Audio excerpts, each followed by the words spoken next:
Hi everyone, in today's easy tutorial I'm going to show you how to download ChatGPT. Welcome to the channel, let's dive into it. To download ChatGPT you are going to need a cell phone because you don't need to download ChatGPT when you are using it on your computer. The best way to download ChatGPT is by searching on either the Google Play Store or Android devices or the App Store on iPhone.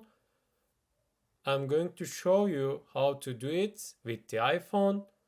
So click on the App Store from your home screen and click on the search bar on the top of the screen and type ChatGPT. Here you will see the results. There are many AI writing apps.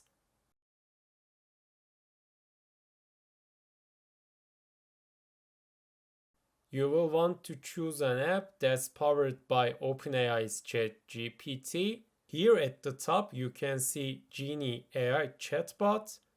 This one is powered by ChatGPT. Let's click on that one. To download, just click on Get. Then click Install. Put your password in if you have that security measure set up, and the app will download. After, you can go to your home screen to find it, and that's how to download ChatGPT. If you found this video helpful, tap the like and subscribe buttons to help others to find this video as well. Thank you for watching.